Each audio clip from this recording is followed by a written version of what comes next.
Assalamualaikum warahmatullahi wabarakatuh. Perkenalkan, nama saya Muhammad Rusman dari PJKR 05 NIM 2003 01501092. Akan menjelaskan materi saya yang bertemakan kesehatan kulit dan kelamin. Yang pertama, anatomi kulit. Makroskopik, berat 15%, tebal epidermis 0,1 sampai 1,5 mm. Dermis 30 sampai 40 kali tebal dermis. Tebal subkubis bervariasi.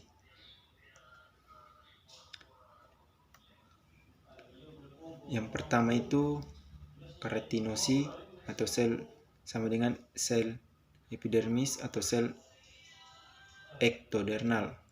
Yang kedua, melanosit atau sel pigment atau neural crest, sel Langerhans makrofag atau yang keempat, sel Merkel atau raba. Yang kelima, intermediate dendritic cell. Batas hidup mati fluorescence sama dengan aksi potensial listrik. Andeksa kulit. Yang pertama, kelenjar keringat atau sama dengan ekrin dan apokrin, kelenjar lemak, holokrin. Yang ketiga, rambut. Yang keempat, kuku. Dermis terdiri dari star papiler dan star reticular.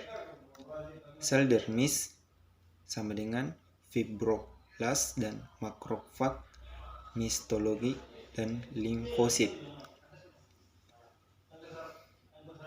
Fungsi kulit ada 8. Yang pertama, proteksi, termoregulasi, sensorik, ekskresi vitamin D, kerantinisasi, absorpsi. Yang ke-8, imunologi.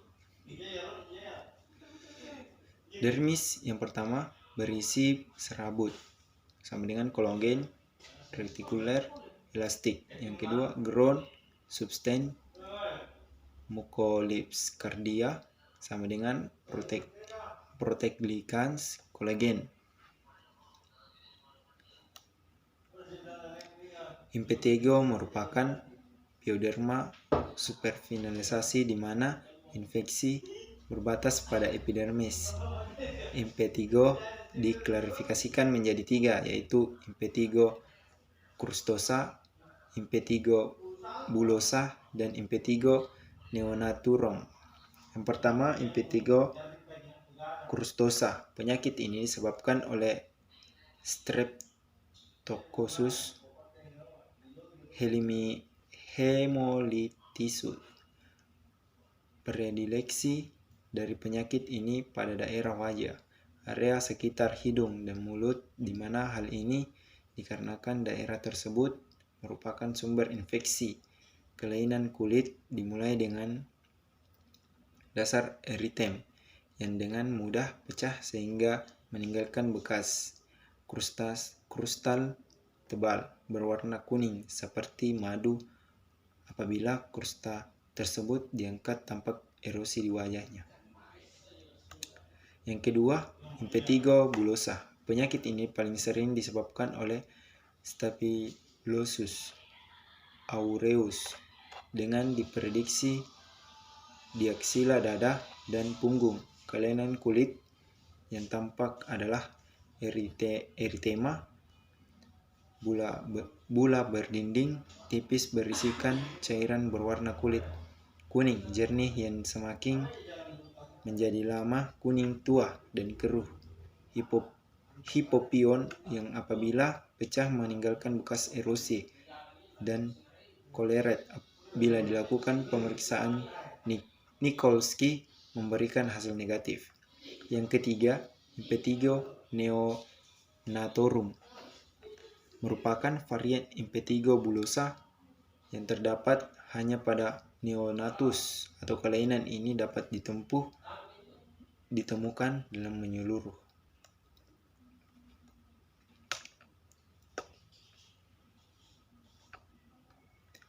Folikutis.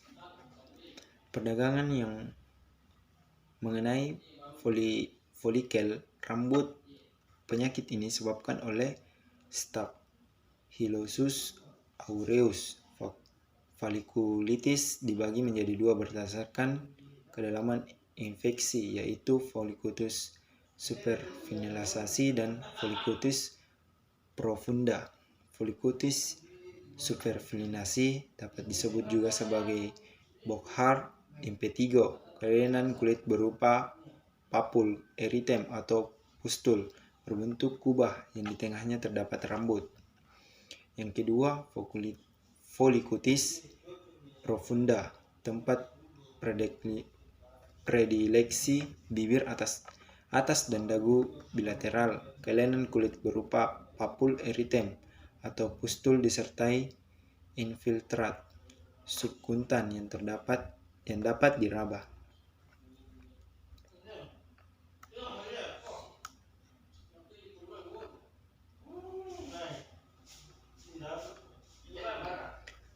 Furunkel. Perdagangan yang mengenal folikel rambut dan sekitarnya. Penyakit ini disebabkan oleh Staphylococcus aureus. Furunkel umumnya timbul lipatan seperti leher, wajah, aksila, dan bokong.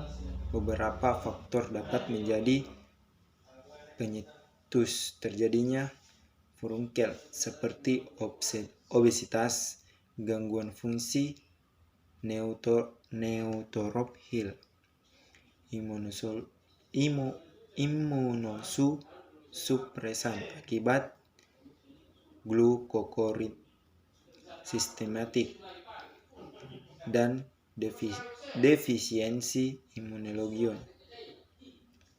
Iktima merupakan ulkus superficial yang tertutup krusta yang lekat di atasnya disebabkan oleh Streptococcus B. homiletus.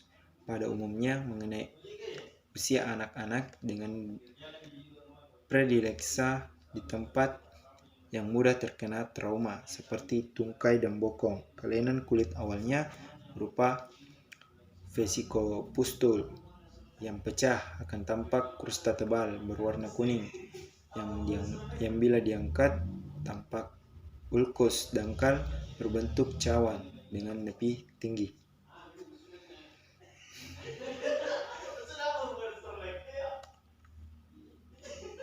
Erysipelas merupakan penyakit infeksi akut yang disebabkan oleh Streptococcus. Pada umumnya didahului dengan gejala konstitusi seperti demam, malese, dan didahului oleh trauma.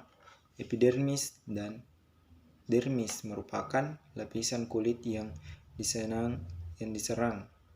Kelainan kulit yang ditemukan berupa eritem berwarna merah cerah, berbatas tegas dengan tapi meninggi, disertai tanda radang akut.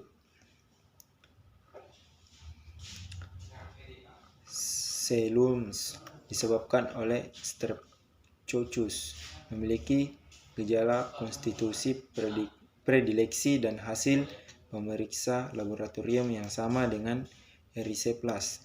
Yang membedakan adalah gejala klinis eritem dengan infiltrat dan difus mencapai lapisan subkutan dan teraba keras saat dipalpasi. Batas infus terjadi karena infeksi yang terjadi sudah lebih ke dalam dermis.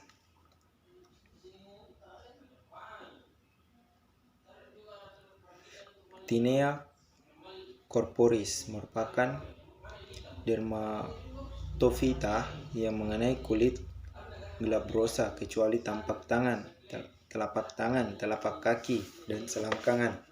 Gambaran klinis yang khas adalah lesi anular atau plak cervicnosa dengan squama. Pada bagian tengahnya tampak bersquama dengan gambaran menyembuh tampak lebih merah sehingga memberi gambaran tepi aktif. Tinea pedis. Tinea pedis dibagi menjadi 3 bentuk. Yang pertama, integritalis merupakan jenis tinea pedis yang paling sering ditemukan dengan gambaran klinis bercak kemerahan, bersisik dan merasi pada sela-sela jari, terutama di antara lateral jari ketiga dan keempat, dan antara jari keempat dan kelima.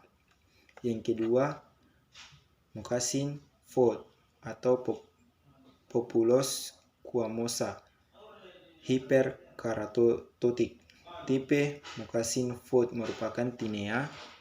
Gambaran klinis tampak kaki, bagian medial dan lateral yang berisik dengan derajat eritema bervariasi. Dapat ditemukan squama yang dalam beberapa menit menjadi kolera dengan diameter kurang dari 2 mm. Yang ketiga, subakut. Tipe ini biasanya disebabkan oleh strain zoophilic, yaitu Mentagrohites dengan gambaran klinis vesikel tegang dengan ukuran lebih dari 3 mm. Vesicopustule atau bulai yang tampak pada telapak kaki dan area periplantara. Tinea manum memiliki bentuk yang sama dengan tinea pedis. Jika